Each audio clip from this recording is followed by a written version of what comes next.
Hello students, कैसे हैं आप सब। मैं गरिमा राठौड़, आपकी केमिस्ट्री एजुकेटर, फिर से आप सभी का स्वागत करती हूँ ऑन श्री करनी एकेडमी एंड एजुटेक।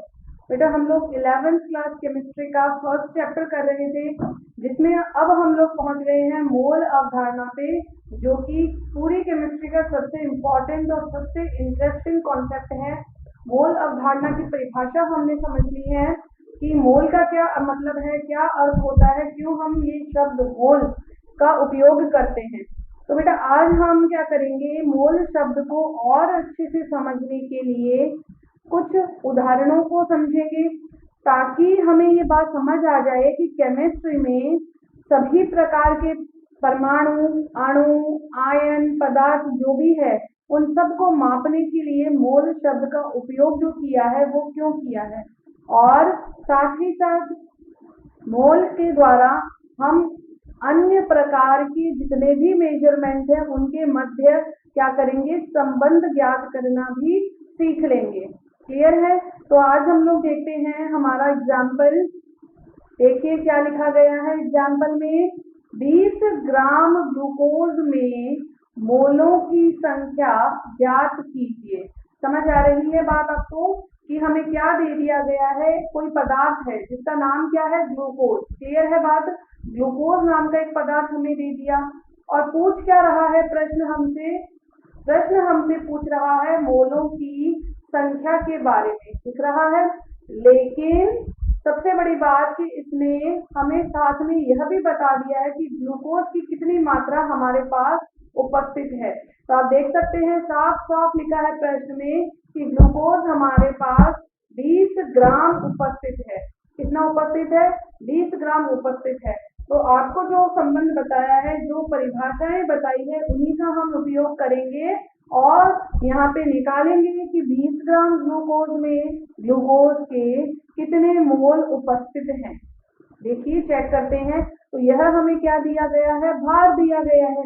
निकालना क्या है, स्मॉल एन। स्मॉल एन को हम किससे लिख रहे थे, मोल को लिख रहे थे स्मॉल एन से। और हमें पता है कि स्मॉल एन यानी मोल बराबर क्या होता है, दिया गया भार W बटे मोलर द्रव्यमान। ये फॉर्मूला हम पढ़ चुके हैं। यही तो संबंध है भार में और मोल की संख्या में, द्रव्यमान में और मोल की संख्या में। तो N बराबर W/M मुझे पता है, ये फॉर्मूला है। ये क्यों यूज कर रहे हैं, क्योंकि हमें भार दिया गया है जो कितना है, 20 ग्राम। तो भार और मोल में संबंध जो बताता है वह सूत्र ये मेरे सामने है। अब कुछ नहीं, आपको जो भी वैल्यू पता है आप उसमें रखेंगे। तो बेटा आप देखो कि मोल निकालने के लिए W मुझे चाहिए, क्वेश्चन में दिया गया है। M मुझे चाहिए जो क्वेश्चन में नहीं दिया गया है। तो इसे हम आसानी से ज्ञात कर सकते हैं। कैसे, देखिए बहुत अच्छे से ध्यान से समझेंगे। आप लोगों के लिए शायद ये फर्स्ट टाइम होगा किस तरह से हम मोल द्रव्यमान निकालेंगे। ये देखिए ग्लूकोज हमारे सामने है, जो पदार्थ हमें दिया गया है, जो यौगिक हमें दिया गया है, उसका नाम क्या है, ग्लूकोज। अब इसका मोलर द्रव्यमान हमें निकालना है। कल हमने परिभाषा पढ़ी थी द्रव्यमान से संबंधित कि हम किस प्रकार निकाल सकते हैं, किसी भी यौगिक में जितने भी परमाणु उपस्थित हैं उन सभी के परमाणु द्रव्यमानों का योग कर देना है आपको। क्लियर है। तो ग्लूकोज में कितने परमाणु हैं, इसके लिए हमें क्या पता होना चाहिए, ग्लूकोज का फॉर्मूला पता होना चाहिए। ये देखिए फॉर्मूला होता है C6H12O6। ये फॉर्मूला है ग्लूकोज का। अब अगर मुझे फॉर्मूला पता है तो बड़ी आसानी से हम सब क्या कर सकते हैं, इसका मोलर द्रव्यमान ज्ञात कर सकते हैं। कैसे, देखिए कार्बन कितने हैं, 6। एक कार्बन का होता है 12, तो 6 का कितना हो गया, 12 × 6। फिर देखिए हाइड्रोजन है 12, एक हाइड्रोजन का होता है 12, एक हाइड्रोजन का होता है 1, तो टोटल 12 का हो गया 12। प्लस ऑक्सीजन भी है। ऑक्सीजन कितने हैं, 6 हैं। एक ऑक्सीजन का होता है 16, तो 6 का कितना हो गया, 16 × 6। क्लियर है। इसको मैं लिखती हूँ 12 × 6 72 प्लस 12 प्लस 96। क्लियर है बात सभी को। जब मैं इन सबको ऐड करती हूँ तो मेरे पास नंबर आता है 180। क्लियर है बात, कितना आया, 180 ग्राम। अंडरस्टूड कैसे आया 180 ग्राम? तरीका मैंने आपको बता दिया। C6H12O6 इस फॉर्मूले की सहायता से आप सभी परमाणुओं का द्रव्यमान लिखेंगे। जितना नंबर ऑफ परमाणु उपस्थित है उसको उससे मल्टीप्लाई करेंगे और सभी परमाणुओं के द्रव्यमानों का योग करेंगे। यहाँ मैंने योग कर लिया 72 प्लस 12 प्लस 96, क्या आई वैल्यू 180। तो ये वैल्यू भी आ गई, m की भी आ गई मेरे पास, w मेरे पास गिवन है। तो क्या करना है, बस आपको वैल्यू पुट करनी है, यानी n बराबर 20/180। 20 कहाँ से आया? जो बाहर हमें दिया गया है, जो द्रव्यमान हमें दिया गया है। तो इन दोनों को जब सॉल्व किया वैल्यू आई मेरे पास 0.111 मोल। क्लियर है? 0.111 मोल ये वैल्यू मेरे पास आ गई। यानी कितने मोल हैं? 20 ग्राम ग्लूकोज में ग्लूकोज के कितने मोल है? सिर्फ 0.11 मोल उपस्थित है और कुछ नहीं। Understood everybody? कितना सिंपल सा क्वेश्चन था, फटाफट आप लोगों ने सॉल्व कर लिया। तो एक और फॉर्मूला आज आपके पास आ गया है सीधा सीधा, हालांकि मैंने कल भी आप लोगों को बताया था, लेकिन मोल कॉन्सेप्ट से संबंधित सभी क्वेश्चन और फॉर्मूले आप बार बार लिखें। ठीक है, जितनी बार आप लिखेंगे उतनी बार आपको प्रैक्टिस होगी। तो क्या संबंध देखा हमने? n बराबर W/m। क्लियर है? ये एक फॉर्मूला आपको मिल गया है जो क्या बता रहा है? मोल की संख्या में और भार में संबंध बता रहा है। जनरली W हमें हमेशा क्वेश्चन में गिवन होगा, जैसा यहाँ पे दिया है 20 ग्राम, और m जो है वो हमें ज्ञात करना होता है, जैसा कि अभी अभी हमने किया है। Clear everybody? चलिए और कुछ आगे क्वेश्चन सॉल्व करते हैं। देखिए आगे क्वेश्चन क्या लिखा गया है? 200 mg मिलीग्राम में क्या दी गई है आपको? Carbon dioxide gas. क्या कह रहा है? 200 mg कार्बन डाइऑक्साइड गैस से 10 की घात 21 अणु अलग कर देने पर इसमें बची मोल की मात्रा ज्ञात कीजिए। ये क्वेश्चन थोड़ा इनडायरेक्ट है, सीधा सीधा इसमें मोल नहीं पूछ के घुमा फिरा के मोल पूछा। क्लियर है बात? कोई बात नहीं, इसी तरह से हम लोग क्या करेंगे, प्रैक्टिस करते करते मोल कॉन्सेप्ट में एकदम परफेक्ट हो जाएंगे। तो देखिए हम किस प्रकार निकालेंगे। यदि हमारे पास भार है, हम कुल मोल निकाल लेंगे। इतने मोल उसमें से इतने अणु कम किए हैं, ठीक है, मोल कम नहीं किए हैं, अणु कम किए हैं, तो अणुओं की संख्या और मोल का संबंध भी आपको इस प्रश्न में अच्छे से समझने में आ जाएगा। तो देखिए CO2 का अणु द्रव्यमान हम ज्ञात करेंगे। कैसे ज्ञात करेंगे? कार्बन का होता है 12, कार्बन कितने हैं? 1, तो 12 1 के लिए 12 एज इट इज लिख दिया। क्लियर है बेटा? ओके, आगे देखिए ऑक्सीजन। ऑक्सीजन कितने हैं? 2, 1 का होता है 16, तो 2 का कितना होगा? 32, यहाँ पे 32 लिख दिया। टोटल किया दोनों को, कितना आ गया? 44 आ गया। ये आ गया कार्बन डाइऑक्साइड का कुल मोलर द्रव्यमान। आगे देखिए हमें कितना द्रव्यमान दिया गया है? 200 mg। इसको ग्राम में कन्वर्ट कर लेती हूँ मैं, तो कितना आया मेरे पास?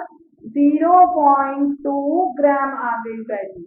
आगे देखिए अब हमें क्या करना है? संबंध ज्ञात करना है। कैसे? 44 ग्राम CO2 में उपस्थित अणुओं की संख्या कितनी होगी? कितनी होगी? इसके लिए हम क्या लिख रहे हैं यहाँ पे? 6.022 इंटू 10 की घात 23। समझ आई बात? क्यों लिखा ऐसा?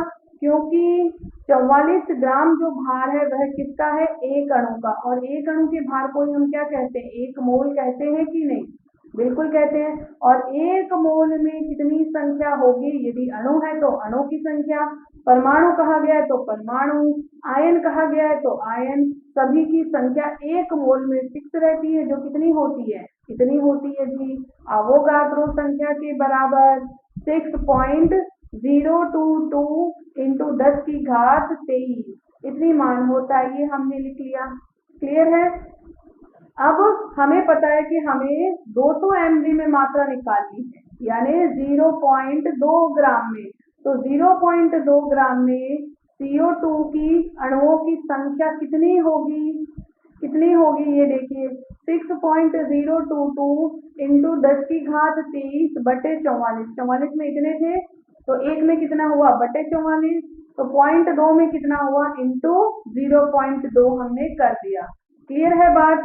जब इसको सॉल्व किया तो वैल्यू हमारे पास आई 0.0273 इंटू 10 की घात 23। क्लियर है। इस 10 की घात 23 को यदि मैं इस पॉइंट को खिसकाती हूँ, ये कन्वर्जन भी मैंने आपको सिखाया था जब हम लोग सार्थक अंक पढ़ रहे थे। यदि मैं इस पॉइंट को थोड़ा पीछे खिसकाती हूँ तो इसकी घात भी परिवर्तित होगी कि नहीं। तो मैंने यही किया, मैंने पॉइंट को 0 और 2 अंक पीछे खिसका दिया तो इसकी घात 2 कम हो गई। तो वैल्यू क्या आई 2.73 इंटू 10 की घात 21।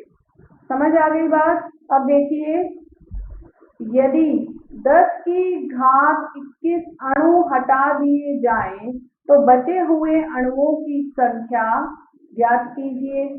ठीक है, कितने अणु बच गए हमारे पास 6.022 इंटू 23 10 की घात 23 ये अणु तो थे, इसमें से हमने माइनस कर दिए 10 की घात 21, इतने ही तो हटाने हैं तो वो हमने क्या किए माइनस कर दिए। तो हमारे पास कितनी वैल्यू बच जाएगी 6.022 इंटू 10 की घात 23 में से 21 गए, कितने बच गए 2, ये लिखिए 10 की घात 2। इतने अणु हमारे पास बचे हैं। क्लियर है। अब आप क्या कर सकते हैं, इसमें मोल की संख्या ज्ञात कर सकते हैं, आसानी से ज्ञात कर सकते हैं। अंडरस्टूड है सभी को।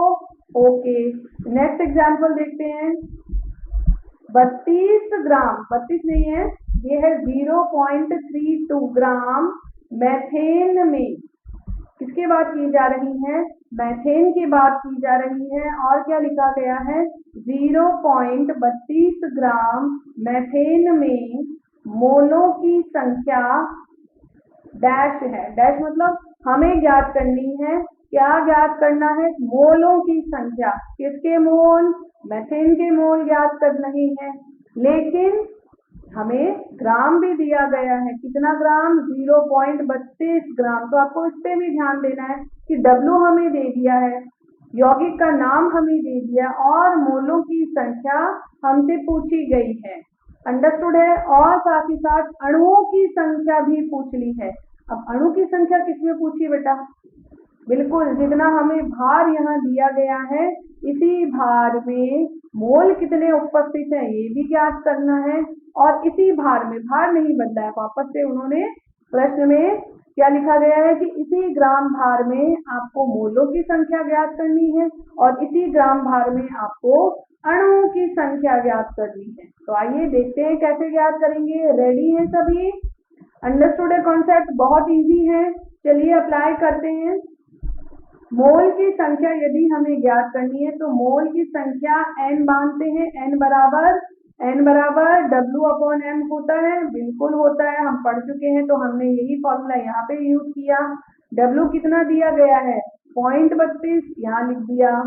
ओके, नीचे कितना लिखा हुआ है हमें लिखना है कैपिटल M है 16। 16 कैसे हुआ जी, देखिए ये रहा फॉर्मूला CH4 क्या है मैथेन है। तो मैथेन का मोलर द्रव्यमान कार्बन का 12 प्लस हाइड्रोजन का 4, तो टोटल मिला के कितना हुआ 12 + 4 = 16 हो गया।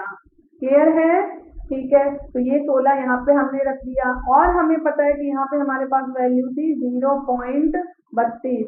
हमें पता है इसको इससे काटेंगे तो 2 वैल्यू आएगी, 2 के पहले पॉइंट है तो 0.02 मोल हमारे सामने आ गए। तो ये एक डैश तो मैं भर दूं, बिल्कुल हमने उत्तर निकाला है कितना 0.02 मोल है।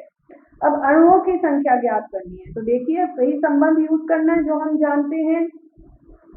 अणुओं की संख्या 1 मोल में फिक्स होती है, कितनी होती है आवोगाद्रो संख्या के बराबर, यानी 6.022 इंटू 10 की घात 23 इतनी होती है।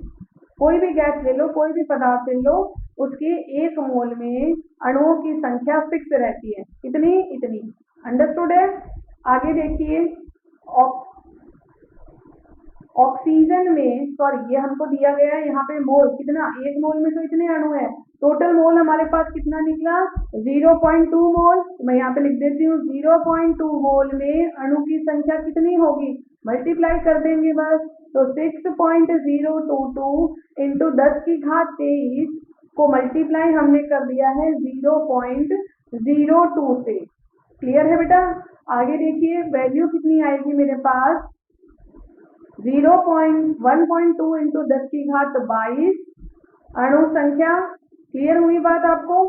तो ये आगे मेरे पास वैल्यू, इसको 2 से मल्टीप्लाई किया तो ये बन गई 1.2, 6 दूनी 12 होता है कि नहीं, तो वही मैंने किया 1.2 इंटू 10 की घात 22। आप चाहो तो इसका पूरा मल्टीप्लाई करके भी देख सकते हो, पॉइंट्स को पीछे खिसकाया तो वैल्यू जो है वह भी कम हो जाएगी। किसकी वैल्यू, 10 की घात की जो वैल्यू है वो वैल्यू भी कम हो जाएगी। अंडरस्टूड। तो 23 थी, उसमें से कितनी बची हमारे पास 10 की घात 22।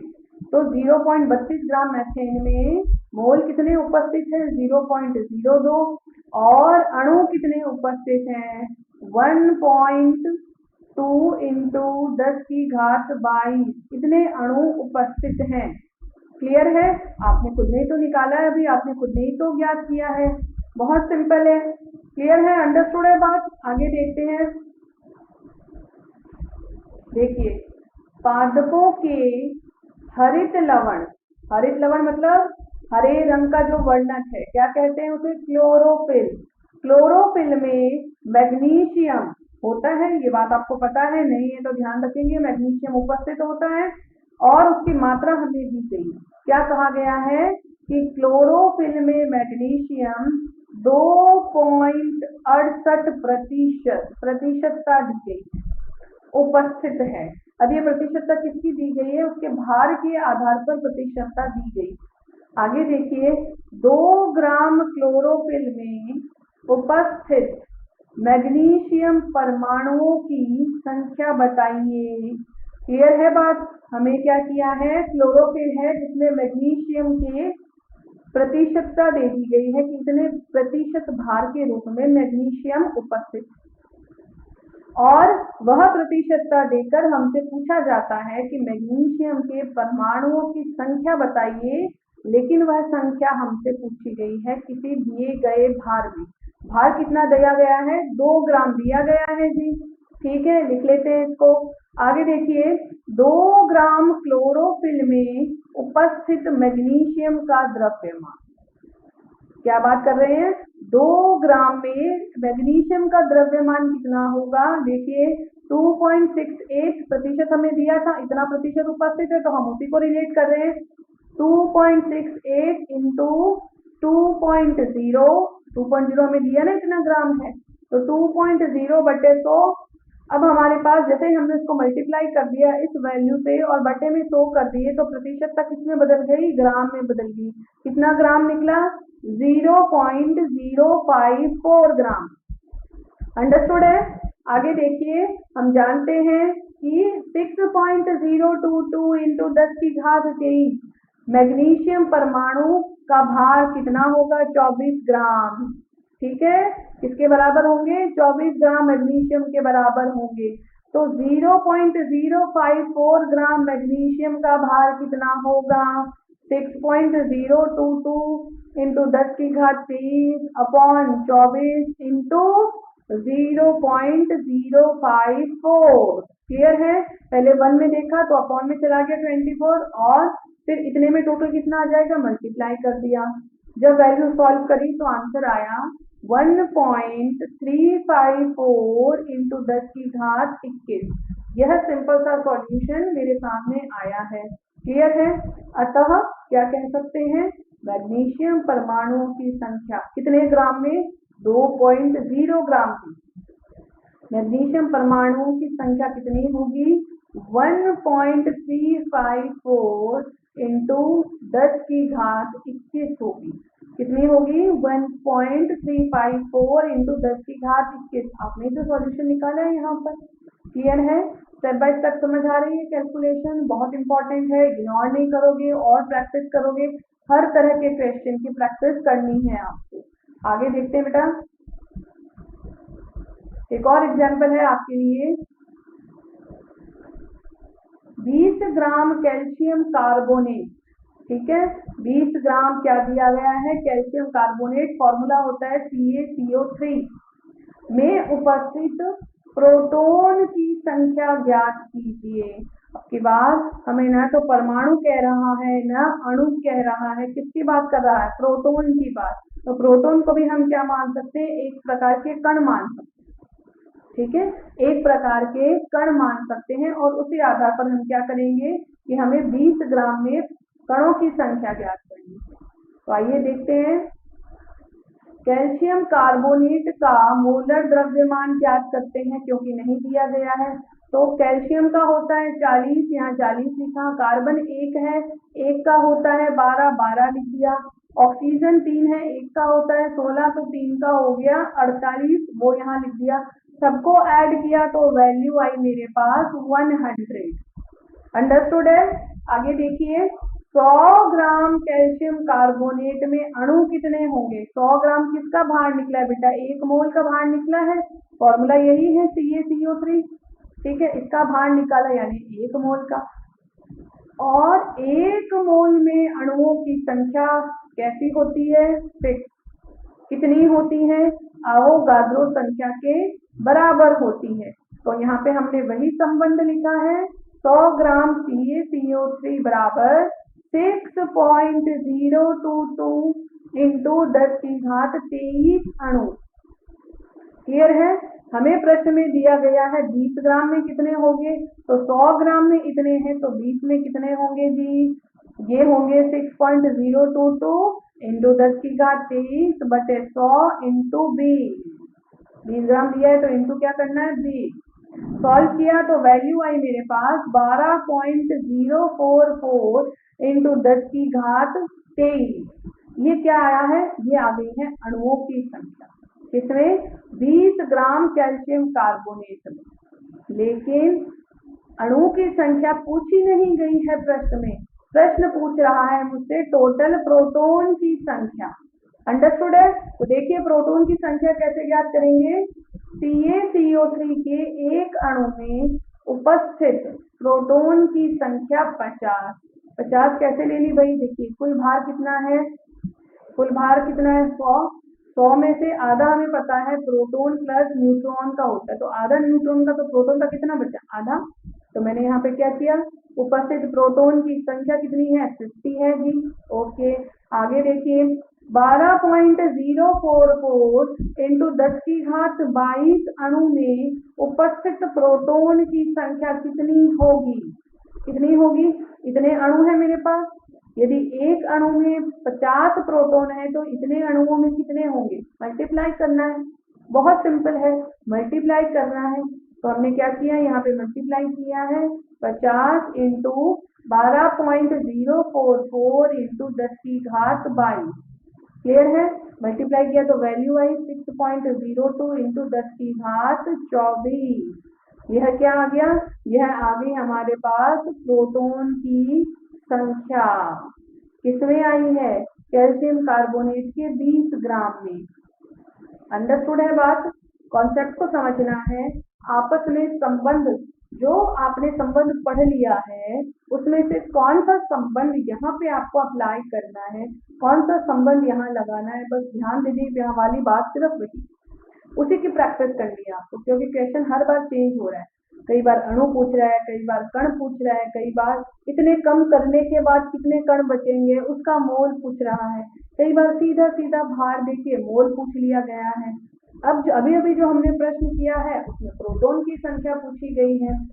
समझ आ रही है बात आप सभी को, बहुत इंपॉर्टेंट टॉपिक है इसलिए मैं बार बार पूछ रही हूँ, ध्यान से एक एक स्टेप आपको सॉल्व करना है, समझते हुए आगे बढ़ना है। क्लियर है, आगे देखते हैं बेटा। 100 ग्राम सोडियम तथा 100 ग्राम आयरन तत्व में उपस्थित परमाणुओं की तुलना कीजिए तथा बताइए कि किसमें अधिक परमाणु होंगे और दोनों का अंतर भी बताइए। क्लियर है, आपको क्या करना है, 100 ग्राम सोडियम को लेना है, 100 ग्राम आयरन लेना है। दोनों में क्या ज्ञात करना है? परमाणु की संख्या। क्यों? क्योंकि प्रश्न यही पूछ रहा है कि किसके परमाणु अधिक होंगे और अंतर कितने का है। जिसके परमाणु ज्यादा है उसमें से कम परमाणुओं को आपको सब्ट्रैक्ट कर देना। तो आओ देखो बेटा कैसे सॉल्व करेंगे। 100 ग्राम सोडियम में परमाणुओं की गणना n बराबर m/m या W/m होता है, ये फॉर्मूला हम जानते हैं। तो n बराबर क्या हुआ? 100 ग्राम हमें दिया गया है प्रश्न में, हमने एज इट इज लिख लिया, अपॉन 23 ग्राम किसका भार है? सोडियम का। तो 100/23 मोल की संख्या आ गई हमारे पास 100/23 मोल। किसके हैं ये मोल है हमारे पास सोडियम के। सोडियम के हमने नंबर ऑफ मोल ज्ञात कर लिए। क्लियर है? आगे देखिए, सोडियम परमाणु बराबर n इंटू Na। किसकी बात हो रही है? परमाणु की संख्या ज्ञात करनी है ना। अब जब हमने मोल ज्ञात कर लिया कि हमारे पास कुल मोल कितने हैं, क्या ज्ञात कर लिया? कुल मोल यदि हमने ज्ञात कर लिया तो हम क्या कर सकते हैं? उसमें परमाणु की संख्या बड़ी आसानी से ज्ञात कर सकते हैं। एक मोल में परमाणु हमें पता है कितने होते हैं? 6.022 इंटू 10⁻23। यदि 100/23 मोल है तो इसमें परमाणु कितने होंगे? तो आपको सिर्फ मल्टीप्लाई करना है। ये कर लिया हमने। तो 100/23 इंटू 6.022 इंटू 10⁻23 कितने परमाणु होंगे? सॉल्व किया आगे तो वैल्यू आई मेरे पास 2.62 इंटू 10⁻24 परमाणु। किसके निकले ये परमाणु? सोडियम के इतने परमाणु आ गए मेरे पास। लेकिन सिर्फ सोडियम की बात नहीं की गई है, ये भी हमें पता लगाना है कि भाई अगर मैं आयरन के 100 ग्राम ले लूं तो आयरन के 100 ग्राम में परमाणु कितने होंगे? क्या इक्वल होंगे या ज्यादा होंगे या कम होंगे? ठीक है, ये कंपेयर करना है ना हमें यहाँ पे। तो देखो आगे कैसे सॉल्व किया। सेम वापस वही तरीका हमें उपयोग में लेना है कि 100 ग्राम आयरन में परमाणुओं की संख्या कितनी होगी? n बराबर m/m। ठीक है, हमें पता है। तो 100 ग्राम इसका दिया है। आयरन का भार होता है 56, हमने यहाँ 56 लिख लिया। तो इसके मोल कितने निकल गए? 100/56। इससे कितने निकले थे? 100/23। ये निकल गए हमारे आयरन के लिए। आगे चेक कीजिए, सोडियम परमाणु बराबर n इंटू Na। जैसा हमने यहाँ किया था वैसा ही यहाँ पे सॉल्व करेंगे। तो हमें पता है एक मोल में परमाणु फिक्स है कितना? 6.022 इंटू 10⁻23। तो 100/56 में कितने परमाणु होंगे? मल्टीप्लाई कर दिया। 100/56 इंटू 6.022 इंटू 10⁻23 इतने परमाणु होंगे। मल्टीप्लाई करने के बाद हमारे पास वैल्यू आ जाएगी फाइनल आंसर की। अंडरस्टूड है सभी को? देखो बेटा इसमें जितने भी प्रश्न मैंने आपको सॉल्व करवाए हैं सारे प्रश्न अलग अलग थे, सभी की लैंग्वेज अलग थी। लैंग्वेज अलग होने का मतलब किसी में परमाणु पूछा है, किसी में अणु पूछ लिया है, किसी में मोल पूछ लिया है। तो इस प्रकार से मोस्ट ऑफ द जो टॉपिक हैं हमने यहाँ पे कवर कर लिया है। कितने डिफरेंट टाइप के क्वेश्चंस जो है वो फ्रेम किए जा सकते हैं। क्लियर है? अभी हम जो डिस्कस कर रहे हैं वो है मोल अवधारणा की उपयोगिता, जिसमें से मैंने आपको एक कॉन्सेप्ट जो है वो अच्छे से बता दिया है। आगे देखते हैं और क्या उपयोग इसके हो सकते हैं। तो प्रतिशत संघटन, मूलानुपाती सूत्र एवं अणु सूत्र ये भी हम ज्ञात कर सकते हैं यदि हमें मोल पता है, यदि हमें अवोगाद्रो की परिकल्पना पता है। क्लियर है? तो देखिए प्रतिशत संघटन का क्या मतलब है, पहले इसकी बात करते हैं और फिर इसे सॉल्व करना सीखेंगे। देखिए यौगिक का प्रतिशत संघटन तत्व का इसके 100 भाग में द्रव्यमान। देखो संघटन का क्या मतलब होता है, उसमें जो भी तत्व उपस्थित हैं उन्हें ही तो हम संघटन कहते हैं। और प्रतिशत संघटन मतलब 100 भागों में कितना उपस्थित है, तो हम क्या कह देंगे? उस संघटन को हम क्या कह देंगे? प्रतिशत संघटन कह देंगे। आगे देखिए, दूसरे शब्दों में दिए यौगिक में उपस्थित किसी तत्व की प्रतिशतता का अर्थ है कि यौगिक के 100 ग्राम में उस तत्व के कितने ग्राम उपस्थित हैं, ऊपर जो बात शॉर्ट में लिखी थी वही यहाँ पे एक्सप्लेन करके समझाइए आपको कि कितने ग्राम उपस्थित होंगे। ज्ञात यौगिकों के लिए प्रतिशत संगठन निम्न प्रकार परिकलित करते हैं। किस प्रकार? बहुत सिंपल सा फॉर्मूला है और प्रश्न भी एक जरूर आता है। तत्वों का द्रव्यमान प्रतिशत, ठीक है, कैसे निकालेंगे? यौगिक में तत्व का द्रव्यमान बटे यौगिक का मोलर द्रव्यमान इंटू 100। इस प्रकार हम क्या करेंगे? द्रव्यमान प्रतिशत ज्ञात करेंगे। फिर उसमें तत्व की प्रतिशत मात्रा कैसे ज्ञात करेंगे? ठीक है, कोई यौगिक है, जैसे आपको दे दिया जल H2O, H2O में आपसे पूछा है कि हाइड्रोजन की प्रतिशत मात्रा ज्ञात कीजिए। समझ रहे हो? हाइड्रोजन की प्रतिशत मात्रा ज्ञात कीजिए, यानी पूरे यौगिक में से किसी एक तत्व की मात्रा, वो भी प्रतिशत में आपसे पूछी जा रही है। तो उसके लिए हम क्या करेंगे? इसका फॉर्मूला ये रहा आपके सामने। यौगिक में तत्व का द्रव्यमान, उस यौगिक में कितना द्रव्यमान है, और यौगिक का मोलर द्रव्यमान इंटू 100। मोलर द्रव्यमान ज्ञात करना आपको बता दिया है। तत्वों के द्रव्यमान आपको लर्न करने पड़ेंगे, और वैसे भी जैसे जैसे आप यूज करते रहेंगे डेली इन बातों को, तो आपको धीरे धीरे मेमोराइज हो जाएंगी, दिमाग में आपके अपने आप ही बैठ जाएंगी ये बातें। तो उदाहरण को चेक करते हैं हम। मीथेन में कार्बन और हाइड्रोजन की प्रतिशतता ज्ञात कीजिए। ये हमसे पूछा जा रहा है। यौगिक कौन सा दे दिया है हमें? यौगिक हमें दे दिया है मीथेन CH4। क्लियर है? अब हमें उसके अलावा कुछ नहीं पता, लेकिन हम मोलर द्रव्यमान तो मीथेन का निकाल ही सकते हैं। फॉर्मूला हमें पता है, CH4 होता है, तो कार्बन का 12, हाइड्रोजन का 1, हाइड्रोजन कितने हैं? 4, तो 4 का हो गया 4। क्लियर है? तो 12 + 4 = 16। यही हमने यहाँ पे लिखा है 16.032 ग्राम।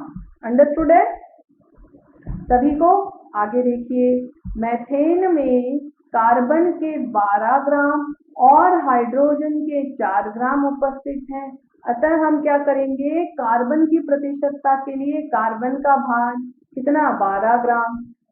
यौगिक का कुल भार बटे कितना है? 16, हमने अपॉन 16 लिखा, और लास्ट में क्या करना है? मल्टीप्लाई करना है 100 से, तो हमने ये भी कर दिया।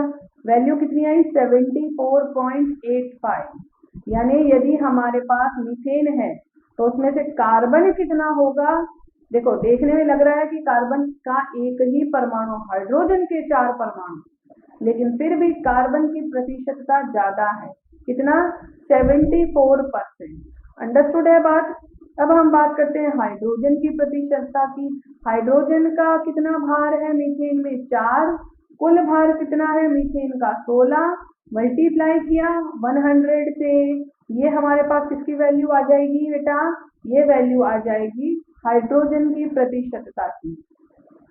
समझ आ रही है बात? हाइड्रोजन की प्रतिशतता की वैल्यू आ जाएगी। Understood everybody? तो कार्बन के प्रतिशत, अच्छा आप इसको इस तरह से भी कर सकते हो, यदि आपके पास केवल 2 ही तत्व हैं तो आपके पास टोटल ग्राम है 100, उसमें से आपने क्या किया? 74 ग्राम दूसरा तत्व है, ये नियर अबाउट 74.85 है, तो मैं क्या करती हूँ, इसको लिख लेती हूँ 75 ग्राम आपके पास कार्बन है, तो कितना बाकी कितना बच गया? 25। तो बाकी बचा हुआ क्या होगा? 25% हाइड्रोजन ही तो होगा, और कुछ तो है ही नहीं इस तत्व में। जैसे अगर आपके पास वो कार्बन है, हाइड्रोजन है, ऑक्सीजन है, आपने यदि 2 की प्रतिशतता निकाल ली, तो कार्बन प्लस हाइड्रोजन की प्रतिशतता को ऐड करके आप क्या करेंगे? 100 में से उसको माइनस कर देंगे। ठीक है? क्यों? क्योंकि बाकी का बचा हुआ भाग किसने बनाया है? ऑक्सीजन ने। तो किसी भी एक, सिर्फ एक यदि तत्व हमारे पास रिमेनिंग है, तो उसके लिए आपको क्या करना है? ये पूरा मेथड यूज करने की जरूरत नहीं। समझे बात को? ये पूरा मेथड यूज करने की जरूरत नहीं पड़ेगी। आप क्या करेंगे? केवल 100 में से जितना परसेंटेज आपने निकाल लिया उसको सब्ट्रैक्ट करेंगे, बचा हुआ जो भी भाग है वो किसने बनाया है? अंतिम बचे हुए तत्व ने। जैसे यहाँ पे यदि कार्बन ने बनाया है 75, तो हाइड्रोजन कितना है? बाकी बचा हुआ हाइड्रोजन है, यानी 25% है। Okay everybody? आई होप आपको समझ आ रहा है टॉपिक और कॉन्सेप्ट, और चैप्टर जो है वो भी आपको समझ आ रहा है। बहुत अच्छा और इंटरेस्टिंग चैप्टर है, मोल अवधारणा से संबंधित जो टॉपिक हमने स्टार्ट किया है उसमें हमने बहुत सारे क्वेश्चंस किए हैं। आप लोगों को भी मोल अवधारणा से संबंधित अनेक प्रकार की, सिर्फ केवल एक में मत ध्यान देना कि मोल कैसे निकालें, मोल निकालना, भार निकालना, कणों की संख्या निकालना, अणु, परमाणु, आयन, इन सब की प्रैक्टिस आपको डेली करनी है। एटलीस्ट 5 क्वेश्चंस मोल कॉन्सेप्ट से संबंधित आप डेली करें। इतना करोगे तो आपको 11th में भी इजी रहेगा, 12th में भी, और इवन आपके कंपटीशन के लिए जहाँ पे आपको क्या करना है, अपने सपने जहाँ पूरे करने हैं वहाँ पे भी आपको इजी फील होगा। ओके एवरीबॉडी, आज के लिए हम इतना ही करेंगे, कल आगे डिस्कस करेंगे टॉपिक को। आज के लिए इतना ही। Thanks everybody for watching the video.